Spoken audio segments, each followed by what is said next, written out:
କୁହାଯାଏ ପ୍ରେମ ହେଉଛି ଶାଶ୍ୱତ।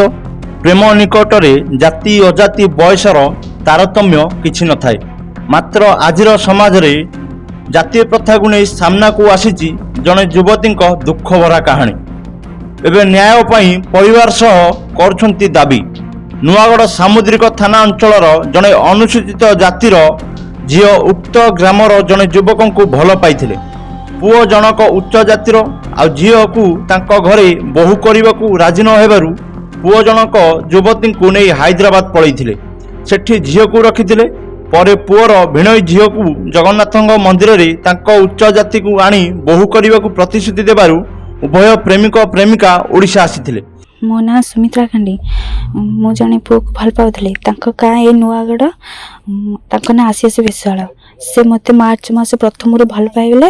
ଭଲ ପାଇବା ଭିତରେ ମୋତେ କହିଲେ କି ମୁଁ ତୁମ ବିନା ବଞ୍ଚିପାରିବିନି, ମରିଯିବି, ତୁମକୁ ବିବାହ କରିବି କଥା କହିକି ମୋତେ ସାଙ୍ଗରେ ନେଇଗଲେ। ନେଇଯିବା ପରେ ହାଇଦ୍ରାବାଦରେ ରଖିଲେ। ହାଇଦ୍ରାବାଦରେ ରଖିବା ପରେ ଗୋଟେ ମନ୍ଦିରରେ ମୋ ସହିତ ବିବାହ କଲେ। ଫୁଲମାଳ ଦେଇକରି ବିବାହ କଲେ। ବିବାହ କରିବା ପରେ ମୋ ସହିତ ଶାରୀରିକ ସମ୍ପର୍କ ମଧ୍ୟ ରଖିଲେ। ରଖିବା ପରେ କହିଲେ କି ଆଉ ଗାଁକୁ ଯିବା, ଘର ଲୋକ ଡାକୁଛନ୍ତି ଗାଁକୁ ଯିବା। ଗାଁକୁ ଯିବା ପରେ ଗାଁକୁ ଆସିବା ପରେ ମୋତେ ନିମାପଡ଼ା ପାଖରେ ଗୋଟେ ନିମାପଡ଼ା ବସ୍ ଷ୍ଟାଣ୍ଡ ପାଖରେ କହିଲେ କି ମୁଁ ଜଣେ ସାଙ୍ଗ ଘରୁ ଆସିଛି କହିକି ମୋତେ ଛାଡ଼ି ଦେଇ କୁଆଡ଼େ ପଳେଇଲେ। ଆଉ ତାପରେ ମୁଁ ସେଠୁ ଅସ୍ତରଙ୍ଗରେ ଆସିଲି। ଅସ୍ତରଙ୍ଗ ଆସିବା ପରେ ମୁଁ ଘର ଲୋକଙ୍କୁ ଫୋନ୍ କଲି ଗୋଟେ ଦୋକାନରୁ ଫୋନ୍ କରିବା ପରେ ସେମାନେ ଯାଇକି ଥାନାରେ ଜଣେଇଲେ। ଥାନା ବାଲା ଯାଇ ମୋତେ ନେଇକି ଆସିଲେ।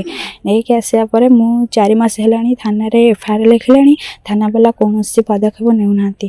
ଯେହେତୁ ଥାନା ବାଲା ପଦକ୍ଷେପ ନେଉନାହାନ୍ତି, ମୁଁ ସରକାରଙ୍କ ଆଗରେ ଏଇ ଅନୁରୋଧ କରୁଛି କି ମୋତେ ନ୍ୟାୟ ମିଳୁ।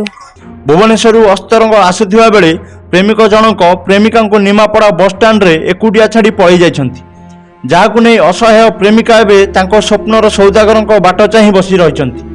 ଏନେଇ ଯୁବତୀଙ୍କ ପରିବାର ତରଫରୁ ନୂଆଗଡ଼ ସାମୁଦ୍ରିକ ଥାନାରେ ଅଭିଯୋଗ ମଧ୍ୟ କରାଯାଇଛି। ଆମେ ଦାବି କରିବୁ ଏଇଆ ଯେ ଯେହେତୁ ସେ ଝିଅକୁ ଭଲ ପାଇଥିଲା, ଭଲ ପାଇକିରି ତାକୁ ହାଇଦ୍ରାବାଦରେ ନେଇ ବିବାହ କରିଥିଲା, ତେଣୁ ଆମେ ଚାହୁଁଛୁ ସେ ଘରରେ ସେ ତାକୁ ବୋହୂ କରି ନେଉ, ସ୍ତ୍ରୀ ରୂପେ ଗ୍ରହଣ କରୁ। ନଚେତ ଯଦି ଗ୍ରହଣ ନ କରିବ ତାର ଯାହା ଗୋଟେ ସରକାରଙ୍କ ତରଫରୁ ଯାହା ତା ପାଇଁ ଦଣ୍ଡନୀୟ ଥିବ ଦଣ୍ଡ ତାକୁ ଦିଆଯାଉ। ଆମର ଏଇଆ ଦାବି। ନଚେତ ଆମେ ଆଗାମୀ ଦିନରେ ଆନ୍ଦୋଳନକୁ ଓହ୍ଲେଇବୁ ବାଧ୍ୟ ହୋଇ। ଆଉ ଦାବି ଆଉ କ'ଣ, ଆମେ ତ କଥାରେ ସେଟା ଆମ କଥା ତାଙ୍କ ଟଙ୍କା ଯଦି କାଟି କରୁଛୁ, ଆମ କଥା ସେଠି କାଟି କରୁନି।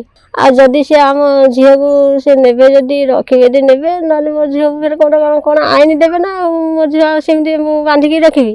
ଦାବି ସିଏ ଆମ ଝିଅକୁ ଯଦି ରଖିବେ ତ ରଖିବେ, ଯଦି ନ ରଖିବେ ଆମେ ତ କହୁଛୁ ବାପା ମା ଜୀବନ ହାରିବୁ। ଆଉ କ'ଣ ଦାବି କରିବୁ? ନହେଲେ ନଚେତ ଯଦି ସେ ଆମ ଝିଅକୁ କେଉଁଠି ବିବାହ କରିବେ ତାହେଲେ କରନ୍ତୁ। ଆମେ ଗରିବ ମୁଣ୍ଡ, ଆମ କଥା ତ ଶୁଣୁନାହାନ୍ତି। ଆମେ ଏବେ କ'ଣ କରିବୁ? ତାଙ୍କ ହାତ ତ ଗୋଡ଼େଇ ଚାଲିଛୁ। ସାଧାରଣ ପାଇଁ ତ ଆମେ ଯେତେ ଥର ଗଲୁ ସେ ଥର ଯାକ କହିଲୁ ଯେ ଆମେ ତମ ଆଇନ ମିଳିବ, ନ୍ୟାୟ ମିଳିବ ବୋଲି ଏପର୍ଯ୍ୟନ୍ତ ଗଲାଣି। ଆମେ ତ ନ୍ୟାୟକୁ ଅପେକ୍ଷା କରୁଛୁ। ଆମେ କ'ଣ କରିବୁ?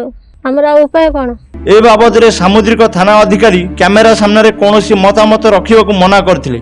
ମାତ୍ର ଏ ଘଟଣାର ସତ୍ୟତା କ'ଣ ରହିଛି ତଦନ୍ତ କଲେ ସତ୍ୟ ସାମ୍ନାକୁ ଆସିବ ବୋଲି ବୁଦ୍ଧିଜୀବୀମାନେ ଆସ୍ଥା ପ୍ରକଟ କରିଥିବା ବେଳେ ପରିବାର ତରଫରୁ ନ୍ୟାୟ ପାଇଁ ଦାବି କରାଯାଇଛି।